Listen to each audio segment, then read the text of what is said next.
Halo teman-teman semua, perkenalkan nama aku Ainun Nur Fitri Ramdiani, mahasiswa BKI semester 5. Video ini adalah video konseling dewasa dengan pendekatan person-centered counseling yang dipelopori oleh Inson Cambridge dan juga menggunakan pendekatan client-centered therapy yang dipelopori oleh Carl Rogers. Selamat siang Mbak Bibit. Selamat siang. Gimana Mbak Bibit kabarnya hari ini? Alhamdulillah baik. Kalau boleh saya tahu, Mbak Bibit kesini sama siapa? Sendiri naik motor. Naik motor, nggak ada yang nemenin? Enggak. Gimana tadi di perjalanan lancar? Alhamdulillah lancar. Dari- Agak sedikit kendala yang tidak mau merah karena macet. Tapi nggak bikin mood Mbak Bibit turun kan? Enggak, hariku selalu ceria dan bahagia. Masya Allah, berarti Mbak Bibit datang ke sini dalam keadaan bahagia juga ya? Bahagia. Baik, Betul. kalau gitu berarti Mbak Bibit kesini datang sendiri, betul? Betul. Sebelum kesini kalau boleh tahu kegiatannya apa? Jadi sebelum kesini dari jam saya bangun pukul 3:30. Iya. Nah setelah saya bangun untuk melaksanakan sholat dulu, sholat tahajud sampai menjelang subuh. Iya. Habis subuh itu sholat berjamaah, sholat sama saya dulu. Kebetulan saya tuh bertempat tinggal di Pondok Pesantren Mamaul Husna. Masya Allah. Nah terus ya kegiatan aku seharinya kayak gitu. Pertama tuh setelah sholat subuh berjamaah, habis itu ada acara ngaji. Nah karena tadi itu hari Minggu, kalau hari Minggu tuh acara ngajinya tuh ngaji cuma baca Ratibul Hadat sama ya selawatan gitu kan. Nah habis itu setelah selesai ngaji, lanjut saya melaksanakan roan setiap rutinan 1 minggu sekali itu kan ada roan kalau anak pondok. Nah melaksanakan roan dulu, bersih-bersih, beres-beres. Kemudian saya mendapat itu tugas mencuci piring. Nah setelah itu habis itu saya ngambil motor dulu. Nah habis ngambil motor lanjut saya mencuci pakaian, terus kemudian mandi, terus lanjut menjemur, terus habis itu lanjut jangan lupa sholat duha terlebih dahulu. Iya. Habis itu bersiap-siap dan datang ke Sini. kosan sini. Baik. Berarti kegiatan Mbak Bibit ini sebelum kesini banyak banget ya? Alhamdulillah banyak. Tapi bahagia ya? Produktif. Produktif. Alhamdulillah bahagia. Berarti sebelum kesini kegiatannya lumayan banyak ya, mulai dari bersih-bersih, sholat dulu, terus baru ketemu saya hari ini ya. Betul. Oke Mbak Bibit, nanti apapun yang Mbak ceritakan ke saya, informasi tersebut akan saya jaga dengan sangat baik. Semua informasi yang Mbak Bibit katakan kepada saya juga informasinya itu akan saya jaga dengan baik dan saya rahasiakan dari orang lain seperti itu. Jadi Mbak Bibit, apapun yang Mbak Bibit rasakan hari ini, kejanggalan perasaan yang Mbak Bibit rasakan hari ini bisa dicurahkan kepada saya karena semua rahasianya akan saya jaga. Dan untuk sesi konselingnya nanti kita bisa laksanakan maksimal itu 40 sampai 1 jam ya Mbak Bibit. Ya, terima kasih. Pastikan Mbak Bibit kesini punya sebuah tujuan yang mungkin pengen Mbak Bibit ceritakan kepada saya, betul? Ya betul. Kalau boleh saya tahu kira-kira apa nih yang pengen Mbak Bibit curahkan, yang Mbak Bibit rasakan saat ini sampai pengen bertemu sama saya? Nih kayak tuh saya mempunyai sebuah permasalahan kecil, tapi ya nggak kecil banget, tapi ya nggak jadi sebuah masalah yang besar gitu kan ya. Nah saya ini posisinya mahasiswa semester akhir ya, semester 7 sekarang. Nah saya tuh sedang menghadapi tentang yang namanya dunia perskripsian itu gimana rasanya. Kebetulan di semester 7 ini saya tidak ada matkul. Saya akan menceritakan tentang perjuangan saya tentang menyelesaikan skripsi. Iya. Mungkin dari Mbak Ainu sendiri bisa memberikan saya solusi dengan masalah yang saya hadapi. Kalau boleh tahu masalahnya yang detail itu seperti apa Mbak? Apakah Mbak kesulitan mendapatkan judul ataukah Mbak kesulitan untuk melanjutkan perjalanan skripsi ini? Untuk mendapatkan judul, alhamdulillah saya pada bulan kemarin, bulan September, saya alhamdulillah sudah melaksanakan seminar proposal. Alhamdulillah sudah sampai bab, pas seminar proposal itu sampai bab 1 sampai bab 3, tinggal saya melanjutkan. Nah, sekarang saya sampai di tahap tentang penelitian. Nah, penelitian itu nanti kita melaksanakan penelitian sebanyak 8 kali maksimal. Ya, bolak-balik karena saya mengambil tentang metode penelitian kualitatif. Jadi harus bolak-balik ke tempatnya, tempat SD-nya yang diteliti sama saya. Nah, itu menurut saya, itu saya lagi kebingungan di situ. Nah, saya disuruh kemarin kan habis seminar proposal, saya disuruh sama dosennya itu membuat sebuah instrumen sama kayak instrumen buat pertanyaan-pertanyaan apa aja yang akan diajukan kepada pihak dari sekolahnya yang akan untuk itu saya masih bingung saya mau gimana, terus saya mau membuat apa dulu, terus ini gimana ya di seminar proposal, terus lanjutannya, langkahnya, terus saya harus ngapain aja itu saya masih bingung. Terus sama dosen disaranin suruh membuat instrumennya dulu, cuman buat observasi, habis itu nanti kalau udah jadi disuruh konsultasikan ke dosennya dulu, ntar baru saya melaksanakan penelitian. Tapi sampai detik ini saya belum konfirmasi lagi, belum bimbingan lagi. Dan karena di lain sisi saya juga di bulan-bulan ini sedang mendalami tentang materi komprehensif kan. Nah, jadi karena materi komprehensif itu banyak sekali, saya mempelajari 86 halaman. Masya Allah. Belajarnya setidaknya saya membaca, tapi kan saya mau ngerjain mana dulu ya. Terus ya kita harus mahasiswa semester dulu, gimana posisinya saya tuh di pondok, harus bisa membagi waktu untuk kapan ngajinya, kapan mengajarkan skripsinya, kapan harus belajar komprehnya dalam 1 bulan ini. Insya Allah bismillah, semoga pada bulan November, bener kan November, bisa melaksanakan ujian komprehensif. Nah, tapi di lain sisi sambil belajar ujian komprehensif, saya juga mikir ini nih namanya skripsi. Jadi bingung banget ya. Jadi menurut saya itu skripsi itu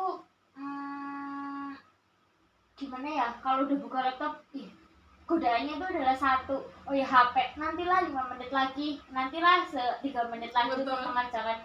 Tapi kan kayak gimana ya, kayak rasanya males, terus kayak takut, cemas, keraguan yang selalu menghantuinya di mana-mana itu.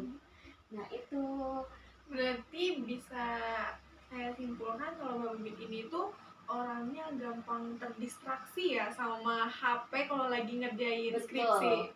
Betul? Iya. Terus Mbak Bibit kalau misalkan terdistraksi itu emang godanya apa sih di HP? TikTok, scroll, balas chat. Ya pokoknya pengen aja ke HP gitu.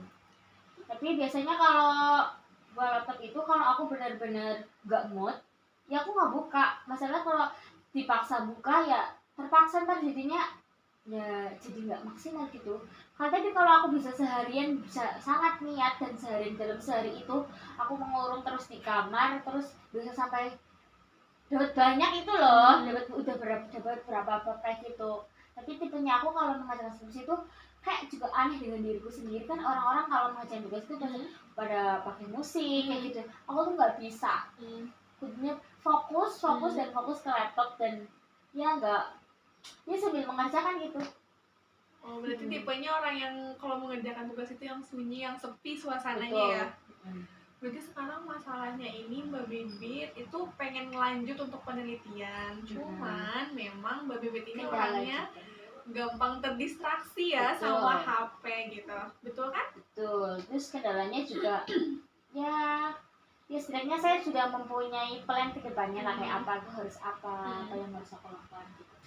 Tapi perasaannya untuk sekarang kan katanya disuruh bikin instrumen. Apakah instrumennya sudah dibuat sama Mbak Bibit? Sudah dibuat. Perasaannya senang? Ya tapi kan belum 100%, masih 85%. Sekarang saya masih bingung gitu loh, kapannya saya ketemu dosennya gitu. Alhamdulillah dosen itu selalu terbuka harinya, hari Senin sampai hari Jumat selalu stay di kampus gitu loh. Jadi gampang juga. Mbak Bibit juga berarti beruntung ya punya ibu dosen pembimbing yang sangat terbuka, yang sangat humble sekali sama Mbak Bibit ya. Betul. Terus Kira-kira untuk rencana ke depannya nih Mbak Bibit punya nggak solusi supaya Mbak Bibit ini nggak gampang ke distraksi gitu? Punya rencananya nggak? Punya. Apa tuh? Nih, solusinya punya? ya mungkin yang pertama harus niat lah ya. Kalau mengerjakan itu harus niat dulu. Nah, pokoknya aku kayak punya target. Kalau habis ini, semisal kalau habis ngaji kayak gitu kan aku sukanya pagi-pagi kan ngerjain. Nah, terus kalau bisa jangan pegang HP, jangan pegang HP, itu harus niatnya, dan niatnya itu harus kuat banget loh kayak gitu. Nggak boleh ya bermain, ntar dulu ya aku 5 menit lagi, ini 10 menit lagi, tapi nggak apa namanya ya, nggak bisa. Terganggu ya. Emang Tapi Mbak Bibit bisa. kalau punya niat yang besar itu harus apa dulu sebelumnya supaya niat itu tuh kekumpul? Kira-kira Mbak Bibit harus apa? Harus Sebelumnya. bangun mood kah? Harus Betul. Sambil ya makan, sambil nyemil, kadang ya ngopi. Oh, ngopi ya. Berarti baiknya nanti Mbak Bibit kalau memang ingin mengerjakan skripsi harus membangun, harus membuat mood Mbak Bibit itu naik lagi ya, melakukan hal-hal yang Mbak Bibit suka. Contohnya apa aja tuh Mbak yang bisa membuat Mbak Bibit itu moodnya naik? Makan sambil nyemil ya. Terus? Jadi kalau aku musikan tuh kadang-kadang tapi nggak suka banget loh. Oh, ganggu. Karena kan tipenya katanya hening ya. Terus selain itu apa lagi? Terus apa ya? Ngopi, tadi katanya suka ngopi. Ya pertama niat sih. Niat. Kan niat harus dibangun dari mood yang bagus ya. Betul. Berarti untuk sebelum mengerjakan itu wajib kayak udah selesai semua loh tugasnya. Kayak semisal beres-beresnya, ininya, terus sudah mandi. Nah kalau udah mandi udah skincarean semuanya udah seger, baru pegang laptop. Bisa sampai sore sih. Berarti bisa juga ini dijadikan solusi supaya Mbak Bibit nggak terdistraksi nih, supaya niatnya kekumpul untuk mengerjakan skripsi. Berarti yang pertama Mbak Bibit harus apa tadi? Membangun mood yang baik, meningkatkan moodnya dulu sebelum mengerjakan skripsi. Contohnya tadi makan cemilan, ngopi, mandi dulu, mengerjakan semua aktivitas yang bisa dikerjakan, betul ya? Baik, selain itu kira-kira solusi apa lagi nih Mbak Bibit yang Mbak Bibit punya supaya bisa membangun, supaya bisa menyelesaikan skripsi secepatnya? Selain tadi kan harus ada niat dulu, selain itu apa lagi? Semangat. Harus ada semangat, betul. Betul, dan dukungan dari orang-orang yang terdekat itu juga sangat penting. Contoh siapa aja nih Mbak Bibit yang sudah memberikan semangat? Ya orang yang tua sudah pastinya. Menjadi support system. Orang tua, dan juga teman dekatnya juga. Teman dekatnya ada berapa Mbak? Kalau dekat banyak ya. Berarti sebelum itu Mbak sempet chattingan dulu nggak sama mereka gitu? Ya betul, sebenarnya aku mau ngajarinnya dulu ya, ini lagi pegang laptop ini. Oh ya semangat ya gitu. Oh gitu, jadi nanti moodnya tambah naik lagi ya. Betul. Berarti kita udah punya solusinya nih. Yang pertama Mbak Bibit harus memang membangun mood yang baik sebelum mengerjakan skripsi ya. Yang kedua juga mengumpulkan semangat dari orang-orang terdekat. Contohnya orang tua, teman terdekat, dan juga mungkin Mbak Bibit punya pacar yang bisa dijadikan support system terdalam seperti itu. Selain itu ada masalah apa lagi Mbak Bibit yang bisa kita selesaikan, kita diskusikan bareng-bareng?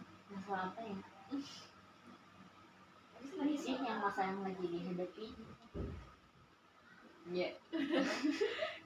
Tadi katanya Mbak Bibit bilang Mbak Bibit kesulitan untuk mengatur waktu ya, antara skripsi dan juga belajarnya. Dan belajar komprehensif ya, karena targetnya Mbak Bibit ingin mencapai ujian goals-nya pada bulan November. Terus Mbak Bibit udah membangun plan apa nih supaya goals-nya tercapai di bulan November? Nah, kan udah tau kalau ujian komprehensif kan itu adalah ujian yang bener-bener apa ya? Kalau semua tuh masih bisa, semua proposal tuh masih bisa lihat-lihat apa semua proposalnya itu head file-nya gitu kan. Masih bisa nyontek. Kalau ini tuh benar-benar real gitu loh, kayak kita tuh diuji dari materi dari semester awal pertama kita masuk di dunia perkuliahan sampai akhir gitu loh, sampai semester terakhir ini sampai semester 7. Nah kita diuji, diujinya yang pertama ada tentang ujian tentang kompetensi pedagogik, terus kemudian tentang kefakultasan. Fakultasnya dari program pendidikan guru madrasah ibtidaiyah gitu. Terus plannya apa lagi Mbak kira-kira supaya mencapai goals itu? Nah, karena tuh kan apa namanya ya, matanya sangat banyak, jadi nggak boleh namanya belajarnya tuh harus daftarnya mepet-mepet kayak gitu loh. Jadi sebelum melaksanakan ujian komprehensif itu, jadi 1 bulan sebelumnya aku harus belajar walaupun hanya membaca, yang penting agak nyantel-nyantel gitu. Nah, setelah nanti sebenarnya saya sudah mendaftar, terus kemudian udah tahu dosennya siapa, nanti baru materinya tuh didalami. Yang penting nggak namanya sistem kebut semangat gitu loh, dadakan cara belajarnya gitu. Jadi berarti 1 bulan sebelumnya sudah persiapan. Oh, berarti sampai saat ini Mbak Bibit itu sembari menyusun skripsi juga nyicil materi untuk ujian komprehensif ya, Nah, untuk mencapai goals di bulan November. Terus mungkin kalau November udah kelar, semuanya aku pengennya Desember itu bisa, aku pengennya tuh wisuda di awal tahun ya, tahun 2025 ya. 2025. Bismillah, bulan Februari, Allahumma sholli ala sayyidina Muhammad. Amin. Nah, Desember itu kalau bisa munakosah ya, karena saya habis apa namanya, kalau wisuda itu habis itu pengennya saya melakukan PPG, pendidikan profesi guru, biar saya mendapatkan sertifikasi gitu loh. Kalau udah PPG itu kayak untuk menuju ke PNS-nya itu lebih cepat gitu. Kenapa saya memilih PPG langsung habis setelah wisuda? Semoga bisa ya, karena itu loh apa namanya, kalau ditunda-tunda, semisal saya mengajar dulu di SD, nah otomatis kan kalau sudah mengajar udah dapat uang, ntar tinggal jadi malas di sekolah lagi gitu, walaupun setahun gitu kan. Jadinya niatnya udah nggak kekumpul lagi untuk meneruskan lanjut PPG ya. Gitu. Berarti Mbak Bibit sekarang itu kendalanya cuman tadi kan kendalanya udah kita solusi, udah kita explore bareng-bareng ya tadi, supaya moodnya naik itu harus kayak gimana. Terus sekarang juga Mbak Bibit pengen menuju goals untuk ujian komprehensif di bulan November. Plannya juga udah bagus, udah dipipil materinya dari sekarang. Mbak Bibit juga sudah punya planning karir yang sudah sangat terencana, setiap bulannya sudah ada goals masing-masing ya. Semoga apa yang Mbak Bibit rencanakan itu semua dapat berjalan dengan lancar, sesuai apa yang diharapkan. Pesan saya semoga nanti semisal ada permasalahan bisa dihadapi dengan tenang dan bisa dihadapi dengan pemikiran yang lebih dewasa lagi ya Mbak Bibit. Siap, terima kasih atas solusinya. Sama-sama, semoga nanti semisal Mbak Bibit memang memiliki keluhan lain atau memang ingin bercerita lagi, boleh hubungi saya dan kita nanti bisa atur jadwalnya bareng-bareng supaya nggak ada yang sharing-sharing ya, gitu supaya ya. kita bisa sharing-sharing lagi ya. Terima kasih Mbak Bibit. Sama-sama.